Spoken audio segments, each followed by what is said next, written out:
que si efectivamente queremos apuntarle sistemáticamente a incrementar productividad y competitividad, tenemos que apostarle a la innovación y desarrollo, pero a su vez no debemos olvidar los mecanismos que existen en la economía colombiana para poder proteger esos intangibles y cómo a largo plazo podríamos pensar ese sistema de propiedad industrial como un nodo de información muy valioso para el desarrollo de futuros mercados, particularmente pensando en industrias tan dinámicas como las industrias de tecnología de información y comunicaciones que permanentemente están ideando y están sacando nuevos productos al mercado. Entonces, creo yo que, digamos, el compromiso de entender los instrumentos con los cuales dispone la sociedad colombiana y que están contenidos en nuestras normas, seguramente nos abren la posibilidad de tener fuentes de incrementar y de ser más competitivos y más productivos de cara a toda la presión competitiva en un mundo global.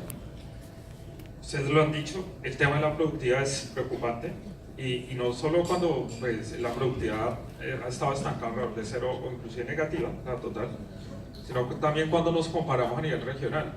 La cifra que da el doctor Castro de 0.3 del PIB a nivel regional es 0.5 y nos comparamos con emergentes asiáticos, ellos destinan 1.6 de su PIB en promedio para investigación y desarrollo. Ahora, entrando un poco más en detalle de esto y muy enfocado en el tema de lo que pretende en materia de política pública este gobierno, las economías de industrias creativas ha sido uno de los pilares de desarrollo. Doctor Ginás, ¿ustedes cómo están viendo desde la competitividad el impulso que se le pueda dar a esta industria? Gracias, Oscar. Comenzaría diciendo que en el caso de Bogotá, Cundinamarca, la economía naranja no es una aspiración, es una realidad.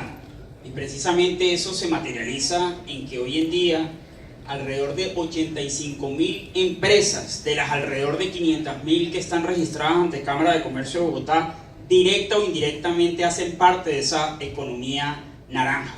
Estamos hablando precisamente de un sector que genera alrededor de 55 billones de ventas en el 2017, que se materializa hoy en día a través de 8 clústeres. Aquí estamos hablando de clústeres como el de prendas de vestir, el de cuero, calzado y marroquinería, el de joyería y bisutería, que generalmente la gente no piensa en ellos cuando habla de economía naranja, pero claramente el tema de diseño es uno de los componentes de economía naranja. Estamos hablando de clústeres como el de industrias creativas y de contenido, que aquí veo a algunos de los miembros del comité de ese clúster haciendo presencia aquí, que abarca el sector audiovisual, de cine, televisión, publicidad, videojuegos, animación. Aquí estamos hablando del clúster de comunicación gráfica, del clúster de música, del clúster de gastronomía, y muchas veces incluimos dentro de esa economía naranja claramente nuestro clúster de software y TI. En ese sentido es que venimos ya trabajando una agenda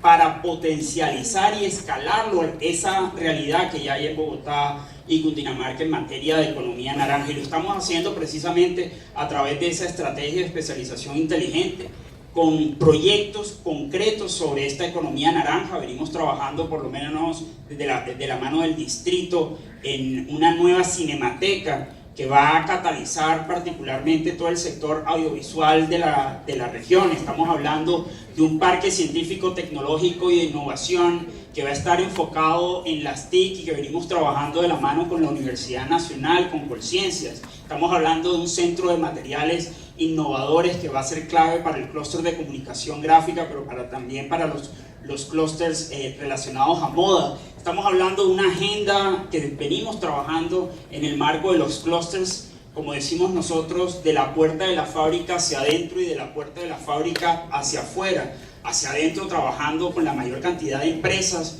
de todos estos clústeres, precisamente identificando y abordando rezagos de productividad al interior de la empresa, pero lo estamos haciendo hoy a través del programa de fortalecimiento empresarial más importante que hay en el país. Hoy nosotros acompañamos alrededor de 4.000, 5.000 empresas al año en esta tarea de abordar esos rezagos de productividad y particularmente para los sectores de economía naranja, pero también trabajando esa agenda de la puerta hacia afuera, mejorando el entorno de negocios en múltiples frentes, incluyendo el tema de capital humano, los temas regulatorios, en fin. Lo cierto es que aquí en Bogotá, Cundinamarca, tenemos una gran agenda de desarrollo productivo donde la economía naranja es una de las 5 áreas estratégicas sobre las cuales estamos focalizando esfuerzos.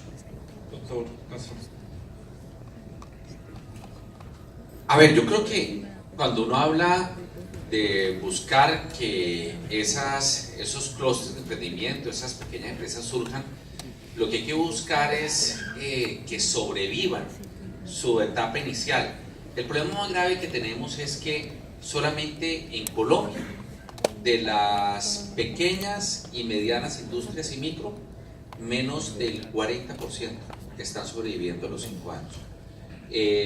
¿Por qué? Principalmente por temas de informalidad, y la informalidad va atada a las limitaciones de acceso a fuentes de financiamiento formal.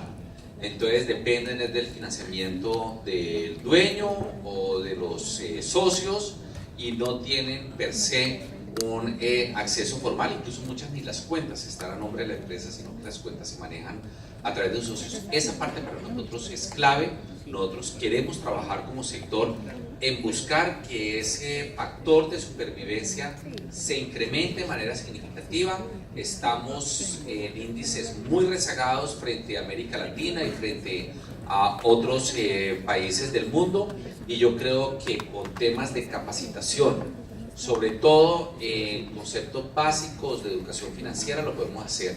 ¿Qué hemos hecho? Hemos creado nuestro portal Saber Más, Ser Más Empresarios, donde brindamos herramientas de capacitación y asesoría en temas contables, administrativos. Es como un consultorio virtual. Y obviamente eso, pues, lo que hacemos a nivel de gremios se está viendo replicado en lo que hacen diferentes entidades financieras, pero siempre va a ser clave el acceso al financiamiento formal.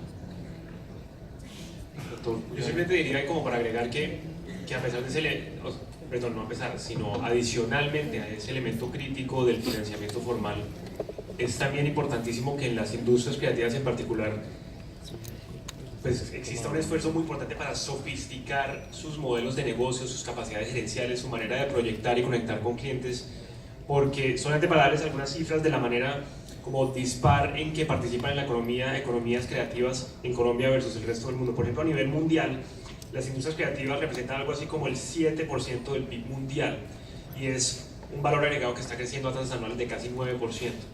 Cuando uno mira las cifras del DANE, por lo menos en lo que tenemos en su cuenta satélite de cultura, aquí el valor agregado de las industrias culturales es más o menos el 1.1% del valor agregado del PIB. Entonces, digamos, estamos lejos de lo que podría ser ese potencial, y eso se refleja también en el hecho de que a nivel global el 99% de las exportaciones asociadas con industrias culturales provienen de países desarrollados. Solamente el 1% proviene de países en desarrollo. A pesar de todo el talento, la creatividad, el potencial, el arte y la cultura que hay en nuestros países, participamos de una manera ínfima en ese mercado global, y yo creo que ahí hay un reto enorme de también, además de dar acceso financiero, poder trabajar en que esos modelos de negocio realmente permitan generar valor agregado, conectar con esos clientes y ser mucho más sofisticados en la manera en que esos sectores aportan a la economía. Digamos, ese es un gran reto que queremos también comenzar a abordar desde el Plan de Desarrollo para la Economía Naranja. Doctor Juan Pablo. Dos cifras que pueden llegar a ser importantes. Desde el año 2002 al año 2011, la UNCTAD ha estimado que el crecimiento de las exportaciones a nivel mundial de la industria creativa ha cambiado cerca de un 134%. Y del 2012 al 2017 se han inyectado a la economía mundial cerca de 2.2 billones de dólares únicamente en negocios relacionados con este tipo de productos, bienes o servicios de la economía creativa. Si a uno se introduce en ese mundo de economía creativa y lo diferencia por bienes y servicios, claramente encuentra que la dinámica de los servicios está siendo muchísimo más alta que la dinámica, por supuesto, de los bienes, y los servicios están creciendo cerca de un 70% más rápido que el crecimiento de los bienes relacionados con los servicios, con la economía creativa. Todo ello le lleva a uno a pensar que, pues, seguramente Colombia tiene un reto muy importante, y es avanzar en la dinamización de este tipo de mercados que tienden fundamentalmente a terminar en generar nuevos espacios de interacción entre diferentes agentes económicos. Y muchas veces dentro de esa discusión nos olvidamos un poco del componente, yo vuelvo a un tema directamente asociado con un intangible, a temas de propiedad intelectual.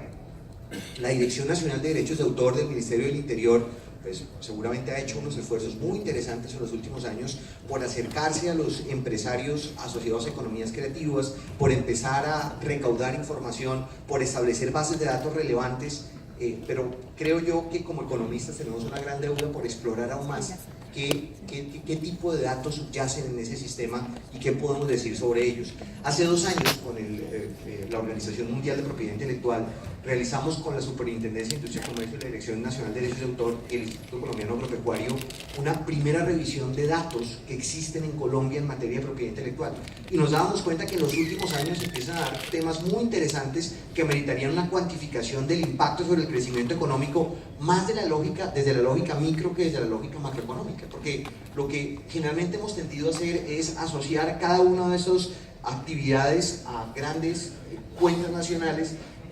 Desafortunadamente no tenemos un nivel de desagregación tan específico que nos permita prever cuál es ese mecanismo de transmisión entre sectores, pero tenemos definitivamente un elemento muy importante de política pública basada en evidencias, y es seguir avanzando en el estudio de estas economías creativas para reconocer su aporte sobre el crecimiento económico y cómo podríamos hacer para poder estimular mayor productividad, mayor competitividad dentro de una lógica de economía de mercado. Viéndolo desde una perspectiva más holista, la estrategia de innovación y desarrollo, porque pues no solo son las industrias creativas, el proceso de innovación tiene muchos riesgos. El primero es si las ideas realmente se llegan a materializar en los primeros prototipos. Crear esos prototipos son muy costosos, pero una vez ya se logran los prototipos, el proceso de construcción hacia adelante, esos costos se reducen. Ahora, esto debe ser en el marco del apoyo de la política pública y de los mercados. ¿Cuál debería ser esa estrategia que debería estar pensándose para impulsar el crecimiento de la productividad enfocado en investigación y desarrollo? Doctor Santiago.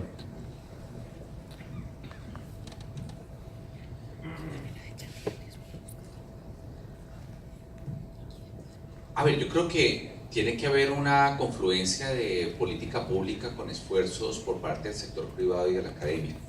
Es innegable que desde lo público debe haber un elemento guía, un elemento de apoyo que se puede traducir tanto en incentivos como en garantías para acceso a financiación, y debe haber un trabajo coordinado con la academia, universidades públicas, universidades privadas, para que conviertan en semilleros de esos centros de innovación, o sea, la innovación en donde han sido los grandes clústeres que se han caracterizado en el mundo, ha empezado mucho en la academia y han estado atadas incluso a financiamiento por parte del sector privado. Entonces yo creo que en Colombia debemos buscar replicar esos ecosistemas, obviamente en lo que es relevante para nuestra idiosincrasia, pero sí creo que nosotros no vamos a poder hacer solamente de parte de la política pública, que aún así en la política pública, pues obviamente con los presupuestos menguados de conciencias, pues no se logra. O sea, yo creo que en eso sí tenemos que ser mucho más ambiciosos y ser mucho más generosos. Y después de que tengamos ya unos presupuestos adecuados, buscar es complementarlos y multiplicar su efecto con esas alianzas productivas para que de verdad tengan un impacto en la innovación. Yo creo que hay una población joven, hay una población de millennials, hay una población de las nuevas generaciones que están con muchas ganas, incluso sacrifican metas de desarrollo profesional por entrar a sectores de innovación y tener una oportunidad de generar impactos, pero tenemos que brindar esos espacios y no terminar entonces con una fuga de talento como la que hemos tenido en las últimas décadas. Doctor Puyana.